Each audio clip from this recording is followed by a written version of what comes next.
Salam, mən Denkivson. Arxeologiya və İslam silsiləsindən növbəti video proqramımıza xoş gəlmisiniz. Bugün Bədir döyüşünün baş verdiyi məkan və Bədirdə şəhid olan müsəlmanların məzarı haqqında danışmaq istərdim. Petra mövzusunu inkar edən Məkkəçilər Bədir döyüşünün yerini İslamın müqəddəs şəhərinin Səudiyyə Ərəbistanındakı Məkkə olduğuna dair sübut kimi göstərir. Çünki zahirən xəritəyə baxdıqda görürük ki, Bədir döyüşünün hazırki yeri Yordaniyanın Petra şəhərindən çox uzaqdadır və aydın şəkildə görünür ki, Səudiyyə Ərəbistanındakı indiki Məkkəyə yaxın bir yerdədir. Mən sizinlə razıyam. Bədir döyüşünün baş verdiyi deyilən yer indiki Məkkəyə yaxındır. Buna görə də bu məsələ mənim indiyə qədər təqdim etdiyim hər şeylə ziddiyyət təşkil edir. Məkkəçilərin etirazları önəmli suallar meydana çıxarır və Petra məsələsində çətinlik yaradır. Mən isə çətinlikləri sevirəm. Ona görə də bu məsələləri araşdırmaqdan həzz alıram. Bu məsələ 1500 illik bir sirri açmaq kimidir. Böyük bir detektiv hekayəsi kimi düşünün.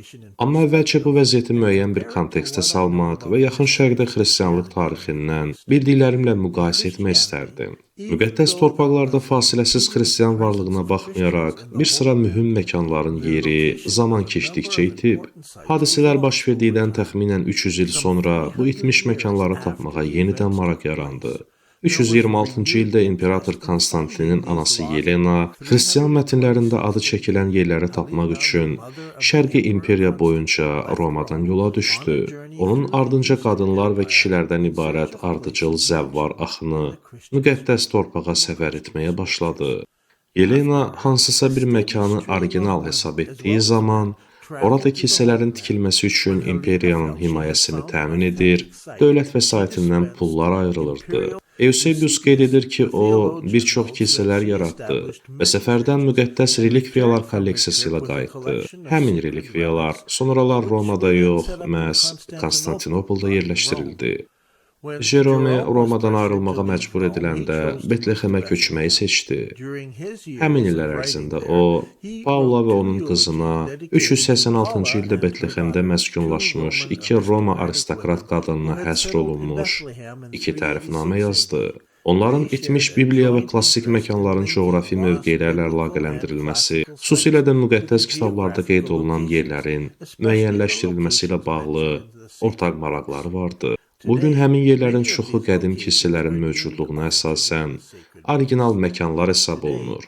Bu kilsələrin əksəriyyəti isə 3-cü və 4-cü əsrlərdə inşa edilib.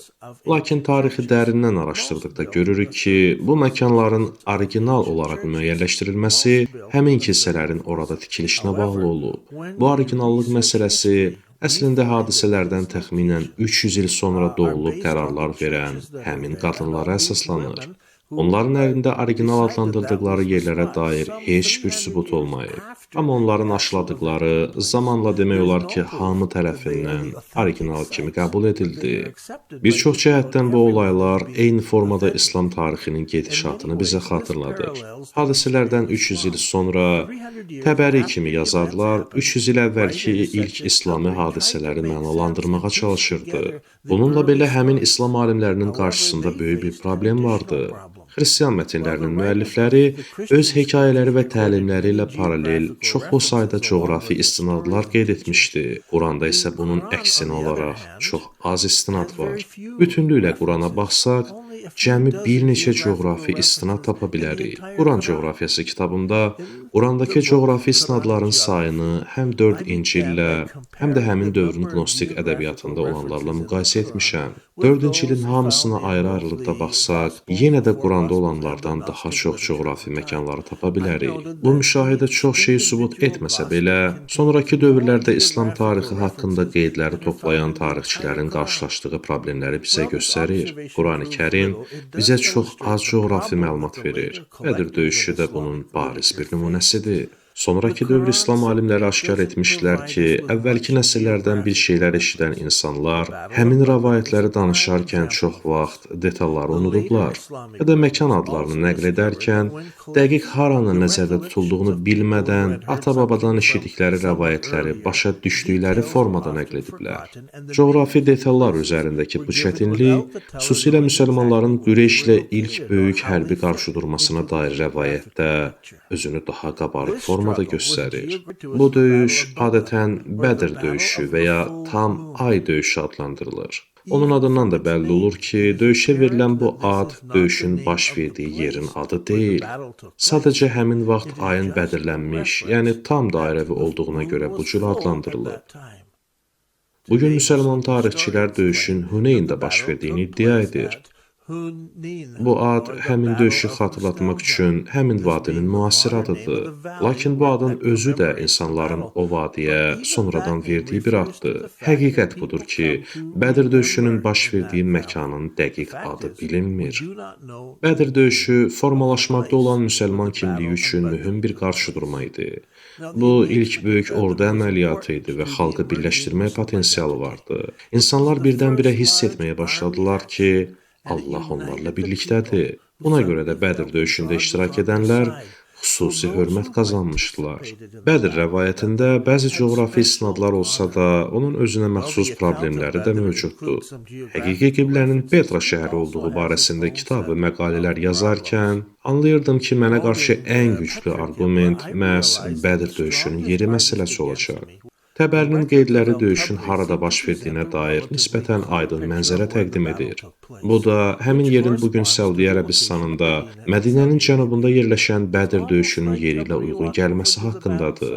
Təbərinin yazılarından da hiss olunur ki, Təbəri sanki Bədr döyüşü günü oradaymış kimi hadisələri bizə təsvir edib. Bu döyüşün belə aydın təsvirinə baxmayaraq, Təbəri öz tarix kitabını yazanda döyüşün heç bir şahidi həyatda deyildi. Orijinal rəvayətlərdən heç nə qalmamışdı. Düzdür, Təbərinin əlində İbn Hişamın yazılarının surəti var idi və görünür, o da öz hekayəsini İbn İshaqdan götürmüşdü. Lakin zaman xəttinə baxsaq görərik ki, Təbəri Bədr döyüşü baş verdikdən təxminən 300 il sonra yaşamışdı. Bundan əlavə, erkən İslam coğrafiyası ilə məşğul olan hər kəs Yaqut ibn Abdullah Ər-Rumi Əl-Həməviyyə müraciət edir. O, coğrafiya haqqında kitabını təxminən 1222-ci ildə yazmışdı. O, Mosuldan idi. Yaqut Əl-Həməvi, İbn Hişam, İbn İshaq və Təbəri tərəfindən qeyd olunan məkanların dəqiq yerini tapmağa çalışmışdı. Özü də Təbəridən 300 il sonra yaşadığı halda, Təbəri Bədr döyüşündən 300 il sonra bir məkandan danışır. Yaqut Həməvi isə 300 il sonra bu məkanı müəyyənləşdirməyə çalışır. Hadisənin baş verdiyi illə hadisəni qələmə almağa çalışanlar arasında 600 illik bir fərq var. Buna görə də mən Yaqut Əl-Həməvini yalnız onun nə düşündüyünü sizə çatdırmaq üçün qeyd edirəm. O, hadisələrin baş vermə müddəti ilə müqayisədə 600 il gecikmişdi və etibarlı bir mənbə hesab oluna bilməz. Bədr döyüşü haqqında sahib olduğumuz ən erkən rəvayət İbn İshaq tərəfindən qeydə alınıb. O, öz qeydlərindəki bir neçə fəsildə döyüşə hazırlığı təsvir edir. Hər kəsi o döyüşə gedən kimi təsvir edir və döyüşə qədər baş verən bütün hadisələri izah etməyə çalışır. O qeyd edir ki, bütün müsəlmanlar Qureyş tayfalarından ibarət 30-40 nəfərlik bir karvanın Suriyadan çoxlu pul, mal və silah ilə gəldiyini eşitmişdi. Döyüşdən sonrasını yazan İbn İshaq qeydlərindəki bir neçə fəsildə Bədr döyüşündə kimlərin öldüyünü bizə bildirir. Biz döyüşdə iştirak edən şəxslərin, hətta çoxlu müşriklərin adlarını, həmçinin döyüşün sonunda əsir götürülən 43 nəfərin adlarını oxuyuruq. Amma naməlum qalan əsas məsələ döyüşün özünün təsviridir. Axı nə baş vermişdi? Məncə İbn İshaq əslində bunu yazmışdı. Amma bizə məlum olan hər şey İbn Hişam vasitəsilə gəlir. İbn Hişam İbn İshaqdan gələn rəvayətləri çatdırarkən, rəvayətlərə dırnaqarası əl gəzdirmişdi. Hətta bu məsələni İbn Hişam öz kitabının müqəddiməsində də etiraf edir. O yazır ki, İbn İshaqın yazılarını insanlara çatdırarkən, insanları narahat edə biləcək bəzi hissələri mətndən çıxarıb. Beləliklə məlum olur ki, sonrakı dövrdə yaşamış Təbəri öz tarix kitabını yazmaq üçün oturduqda baş verən hadisələrin dəqiq qeydlərinə malik deyildi. Bəs o, tarix kitabını necə yazdı? Bu məsələ insanları böyük problemlə üz-üzə qoyur. Rəvayətlər Bədr döyüşünə hazırlıqla bağlı hadisələri detallı formada bizə təqdim edir. Döyüşdən sonrası haqqında da çoxlu detallar təqdim edilir. Amma döyüşün özü və məkanı haqqında demək olar ki, heç nə əlimizdə yoxdur. Döyüşün hekayəsini öyrənmək üçün biz Təbəriyə müraciət edirik. Bəs Təbəri məlumatları hardan almışdı? Necə olur ki, Təbərinin qeydlərindəki Bədir döyüşünün məkanı haqqında yazdıqları Təbəridən əvvəlki dövrə aid tarixçilərin qeydində yoxdur. Amma Təbəri 300 il sonra çıxıb bizə bu hekayənin detallarını təqdim edir. Bu ziddiyyəti necə izah edəcəksiniz? Təbəri deyir ki, o, xəlifə Əbdülməlikdən qalma köhnə bir məktubu üzə çıxarıb. Güya orada Bədir döyüşünün yeri yazılıb. Təbəri bu məktubu hardan tapmışdı? Özündən əvvəlki dövr tarixçiləri niyə bundan xəbəri yox idi? Və ya ən azından o məktubdakı məlumatlara niyə çıxışı yox idi? Hətta bu məktubun özü də Bədir döyüşünün şahidindən olan bir rəvayət deyildi. Çünki məktubun özü Bədir döyüşündən təxminən 300 il sonra yazılmışdı. Müəllif məlumatı hardan almışdı? Bu barədə heç nə yazmayıb. İndi zaman xəttinə baxaq. Diqqət edin. Bədir döyüşü Muhammed Peyğəmbər sağ ikən baş verir. Həzrəti Muhammeddən sonra Əbu Bəkir, Əbu Bəkirdən sonra Ömər, Ömərdən sonra Osman, Osmandan sonra Əli, Əlidən sonra Həsən ibn Əli, Həsəndən sonra Muaviyə, ondan sonra isə Yezid xilafət edib. Zaman xətti davam edir. Hətta Yeziddən sonra oğlu 2-ci Muaviyə gəlir. Ondan sonra Mərvan və beləcə 10 xəlifə keçdi. Nəhayətdə gəlir Əbdülməlikin dövrü.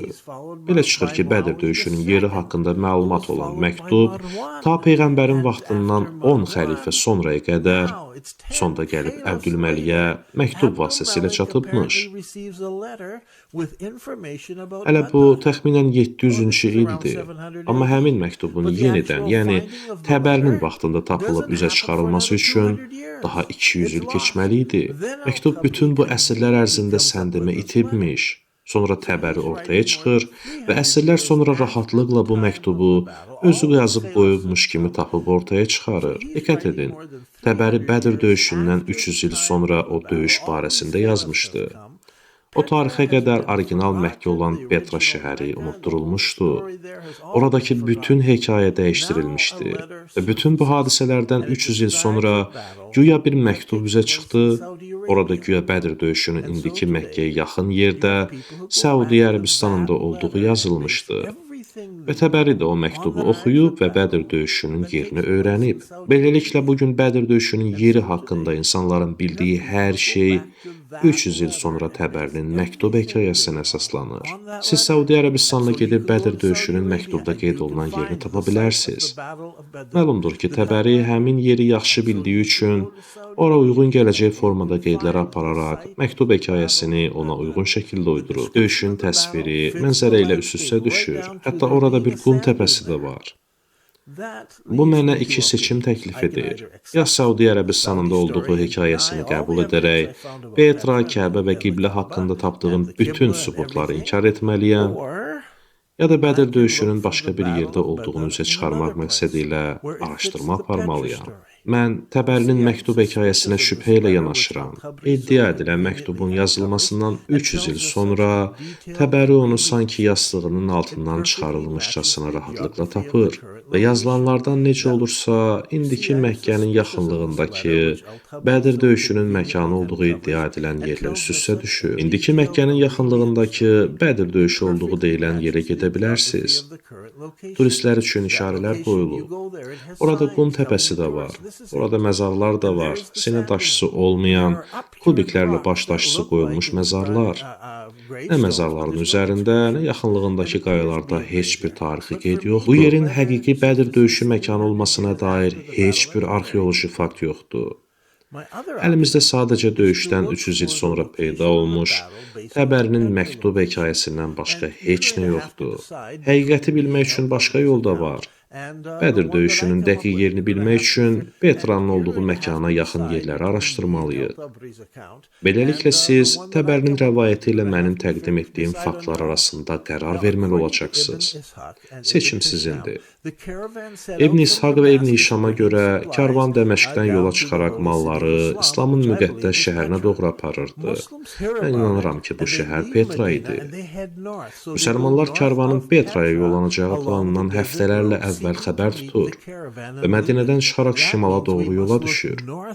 Onlar Petranın şimalına doğru səhra yolundan gedərək karvanla qarşılaşmağı və onu qarət etməyi planlaşdırır. Bu o deməkdir ki, biz Petranın şimalına baxmalıyıq. Burada bir xəritə var. Karvan səhranın Petraya yönələn yolundan keçəcəkdir. Çünki Bizans ordusu tərəfindən kral yolu çox sıx nəzarət altındaydı. Beləliklə onlar səhrada hərəkət edəcək və Petraya enən yol kəsişməsindən keçəcəkdilər. Bədir döyüşü də həmin yerin şimalında baş verəcəkdi. Bizim tapmalı olduğumuz fakt isə buradakı qəbirstanlıqdır. Özü də Bədir döyüşündə öldürülən insanların sayı ilə uyğun gələcək bir qəbirstanlıq. Bu axtarış bizi bir yerdə dayandırır. Yalnız bir yerdə. O yer Qastal adlanır. Bu, Yordaniyadakı ən qədim müsəlman qəbirstanlığıdır. Orada çox köhnə bir məscidə aid qədim kvadrat minarə var idi. Beləliklə, Yordaniyadakı ən qədim minarədir. Hətta ola bilsin ki, dünya üzrə ayaqda qalmış ən qədim minarədir. Daha sonra isə dairəvi minarə şəklində yenidən tikilmişdi.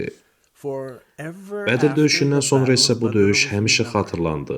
Döyüşdə iştirak edən hər kəs yüksək hörmət qazandı.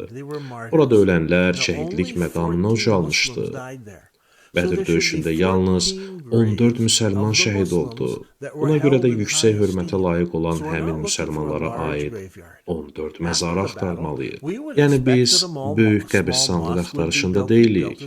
Biz qədim bir qəbirstanlıq axtarırıq. Orada qədimliyi isbat edəcək bir xatirə tikilisi və qədim bir məscid olmalıdır. Həmçinin axtardığımız qəbirlərin istiqaməti də Petraya tərəf olmalıdır. Çünki indiki saxta Məkkə hələ o dövrlərdə ümumiyyətlə mövcud deyildi. Yordaniyadakı Qastal adlanan yerdə biz axtarışında olduğumuz bütün özəlliklərin şahidi oluruq. Orada köhnə bir məscid var və yaxınlığında köhnə qəbirstanlıq yerləşir. Məzarlıq yerinin inşasından illər sonra Əməvi xəlifəsi Yezid ibn Əbdülməlik gəlib burada qəbirstanlığın arasında böyük bir ev tikmişdi. Lakin oradakı bəzi xarabalıqlar Məmlük dövrünə, bəziləri isə Birinci Dünya müharibəsinə aiddir. Ona görə də ora gedib onları yoxlamalı, qədim qəbirləri saymalı və bu məsələni başa düşməliyik. Bəs köhnə və yeni hesab olunan iki qəbirstanlıq haqqında nə deyə bilərik? Qədim qəbir daşlarının çoxu muzeylərə köçürülür. Buna görə də onları tapmaq və üzərində nə yazıldığını görmək üçün detektiv iş aparmaq lazımdır. Bəziləri Madaba Arxeoloji Muzeyində, bəziləri Əmmam Muzeyindədir. Bəzilərini isə ümumiyyətlə oxumaq mümkün deyil. Çünki əsrlər boyu yazılar aşınaraq itib. Ən qədim qəbirlərlə yanaşı, bu vacib məkanın üzərində dəfn olunmaq istəyən insanların sonrakı dövrlərə aid qəbirləri də mövcuddur. Bəs hansı qəbrin qədim, hansının isə sonrakı dövrə aid olduğunu necə müəyyən etmək olar? Bunun sirrini aça bilərik. Bunu bilmək üçün həmin müsəlman qəbirlərinin hansı istiqaməti olduğuna baxmalıyıq. Artıq 1000 ildən çoxdur ki, müsəlmanlar indiki saxta Məkkəyə, Səudiyyə Ərəbistanına doğru üzləri sağa tərəf olacaq şəkildə dəfn edilir. Bu, bütün dünyada müsəlman dəfinlərində standart bir haldır. Burada İspaniyada qazılmış bir müsəlman qəbirstanlığının şəkili var. Amma Yordaniyanın Qastal adlanan yerindəki müsəlman qəbirləri Səudiyyə Ərəbistanındakı indiki saxta Məkkədən əvvəl mövcud olub. Diqqət edin, bu məzarlıqdakı ölülər fərqli istiqamətə dəfn edilir. Xristianlar isə arxaları üstə uzanaraq, ayaq ucları şərqə baxacaq şəkildə dəfn edilirlər ki, Məsih şərq səmasında qayıtdıqda oturub onun üzünə baxa bilsinlər. Amma Qastaldakı bu qəbirlər xristian qəbirləri deyil. Onlar xristian qəbirləri kimi şərqə baxmır. Bəziləri iddia edir ki, qəbirlər Qüdsə baxır. Bunun səbəbi Qastal qəbirlərinin ayaq uclarının Qüdsə tərəf yönəlmiş kimi görünməsidir. Hər hansısa xristian təsirli bir alim bu qəbirlərin Qüdsə yönəldiyini fərz edə bilərdi. Amma fakt budur ki, bunlar müsəlman qəbirləridir, xristian yox. Bəs vəfat etmiş bu müsəlmanlar müsəlman üslubunda, yəni yan tərəflərinə uzanaraq sağa baxacaq tərzdə dəfn olunubsa və indiki Məkkəyə baxmırsa, Bəs hansı istiqamətə baxır? Bu qəbirlərin yanlarından, məzarların baxış bucağından, üzləri sağa tərəf olacaq tərzdə düz xətt çəkdiyimiz zaman birbaşa Petra istiqamətinə yönəldiyini görürük. Əvvəlki araşdırmalarımızdan da bilirik ki, həmin dövrlərdə müsəlmanlar yekdil surətdə Petraya yönəlirdi. Çünki orijinal Kəbə Petradaydı. Bəs Qastal adlanan yerdə neçə nəfər Petra istiqamətinə tərəf dəfn olunub? Qastalda iki fərqli qəbirstanlıq var. Biri tarixi qəsrin yanındakı kiçik qəbirstanlıq, digəri isə tarixi qəsrin önündəki böyük qəbirstanlıq. Bəs niyə iki fərqli qəbirstanlıq var?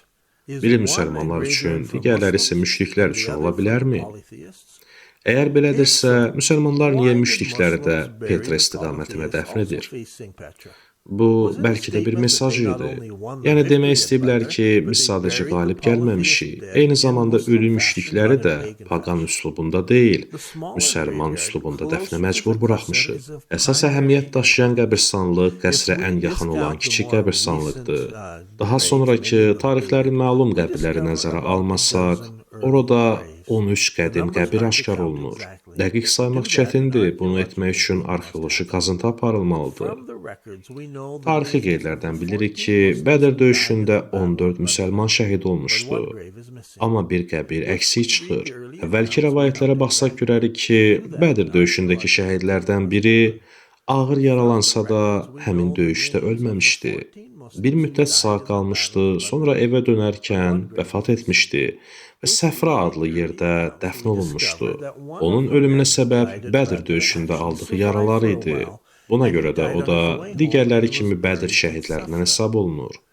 Yəni Bədr döyüşündə müsəlman cəbhəsində 14 şəhid olsa da, orada yalnız 13 qəbir mövcud olmalıdır.